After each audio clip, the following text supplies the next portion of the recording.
La palabra para hoy es Las puertas de las ovejas 2. En el devocional anterior abordábamos el tema de cuando Jesús se mencionó a sí mismo como la puerta de las ovejas y hacíamos foco en dos puertas del Antiguo Testamento, la del Arca de Noé y la del Tabernáculo.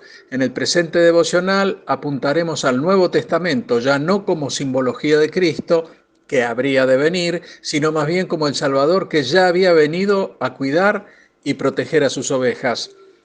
El pasaje de las Escrituras era el mismo y está en Juan 10:9, que dice así: Yo soy la puerta, el que por mí entrare será salvo, y entrará y saldrá y hallará pastos. Como dijimos, Él se identifica como la puerta de las ovejas. Cuando Jesús hace esta aseveración, existía una situación muy tensa entre él y los fariseos, y la misma se complicaba más y más, y cada vez que Jesús abría su boca era un paso más que daba hacia la cruz. Para entender mejor los dichos de Jesús en Juan 10, debemos trasladarnos al capítulo anterior, Juan 9, donde Jesús le devuelve la vista a un ciego de nacimiento, y aquí los fariseos, que tenían el corazón endurecido, se negaban a aceptar cualquier sanidad que viniera de parte de Jesús. Los líderes religiosos del momento se enfurecieron y, no aceptando lo que saltaba a la vista, un ciego que ahora veía, terminaron expulsando al hombre de la sinagoga. Cuando Jesús se entera de este hecho, se acercó hasta aquel lugar y se dispuso a hablar con los judíos. Jesús les muestra a estos hombres, mediante una alegoría, que ellos eran bandidos y ladrones, y les dice en Juan 10, 7 y 8 lo siguiente: de cierto os digo, yo soy la puerta de las ovejas. Todos los que antes de mí vinieron ladrones son y salteadores, pero no los oyeron las ovejas. Ellos tenían el trabajo de acercar a la gente a Dios, pero lejos de esto, lo que hacían era imponerles cargas cada vez más y más pesadas, y esto hacía que el pueblo se frustrara en el intento de cumplir con dichas imposiciones. A esto le llamamos legalismo. Y como los religiosos no entendían o no querían entender la parábola, Jesús fue muy directo con ellos, diciéndoles: yo soy. Lenguaje que ellos sí entendían porque conocían muy bien al yo soy el que soy de las Escrituras. Ahora bien, veamos a qué se refiere el Señor con la parábola, en donde la puerta es Él, Jesús, por supuesto. Las ovejas somos nosotros, los creyentes, y los ladrones y salteadores son los falsos maestros. Nosotros estábamos espiritualmente muertos y Jesús vino a buscarnos. Queda claro que nosotros no lo buscamos a Él. En Romanos 3, 10 y 11 dice: no hay justo, ni aun uno. No hay quien entienda, no hay quien busque a Dios. Hermano, nosotros no tenemos la capacidad como para acercarnos a Él. Nos encontrábamos sumidos en nuestra propia maldad y estábamos perdidos, y en estas condiciones lo rechazamos por completo. Y es solo cuando Él, con amor y misericordia, se acercó a nosotros, es que comenzamos a entender la vida espiritual que Él nos ofrece, y es por medio de su palabra que llegamos a tener convicción frente al pecado, y es entonces que podemos negarnos a nosotros mismos y arrepentirnos de nuestra vida pasada, y será ahí que el buen pastor nos llevará a su redil.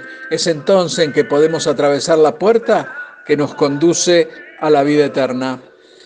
En un principio todos éramos ovejas perdidas, alejados de un redil seguro, y vagábamos expuestos a todo tipo de peligros y no teníamos la capacidad para defendernos. Éramos fáciles de engañar y quizás buscábamos cierta seguridad, y en esa búsqueda seguíamos falsedades que nos hacían daño y nos llevaban por el camino equivocado.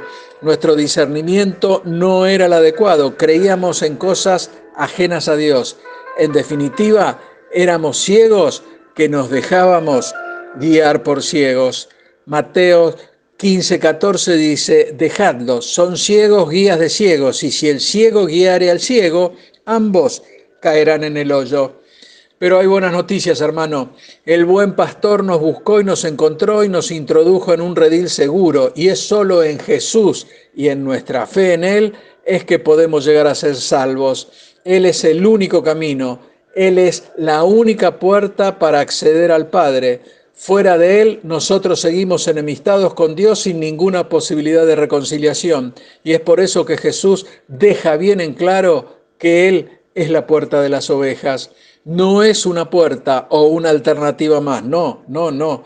Él es la única puerta y si no pasamos por Él, no podemos llegar a formar parte de su rebaño, que es la iglesia. Ser salvo y ser miembro de la iglesia son dos cosas que van de la mano. Hechos 2:47 dice, y el Señor añadía cada día a la iglesia los que habían de ser salvos. Hermano, no es posible tener una de las cosas sin la otra. En el redil se encuentra reunida la iglesia y esta es el cuerpo de Cristo.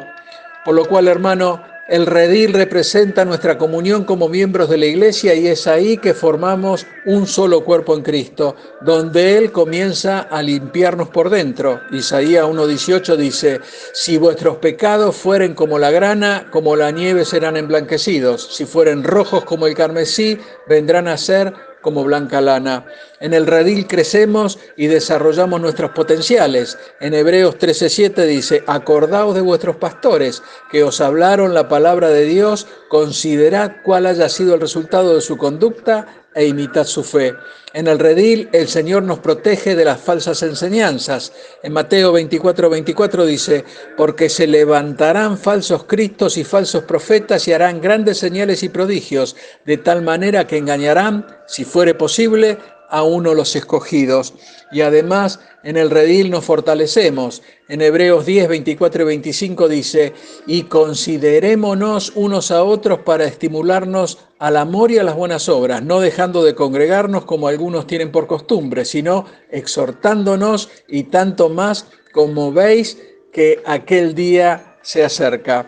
Pero hermano, tú debes saber que estar en el redil no es un propósito en sí mismo, sino que estamos allí para prepararnos para la verdadera misión. Y esta es salir al campo de batalla para buscar a otras ovejas que hoy se hallan perdidas y atraerlas a Cristo para que puedan formar parte de este redil. Y debemos ser conscientes que nuestra misión está afuera. Jesús nos dejó la gran comisión de ir y hacer discípulos. Llegará un momento en que nuestra salida del redil será permanente, será para siempre, e iremos a un lugar de gozo y eterno descanso. Ese será el final de nuestra carrera aquí, en la tierra, y ese lugar es el paraíso. Allí no habrá más peligros, allí no podrán entrar ladrones, allí todo será paz y devoción a nuestro Dios. Te pregunto, hermano, ¿podés verte en ese lugar? Dios te bendice. Amén. Estás en los colores de las rosas que florecen. Estás en mis canciones, peleando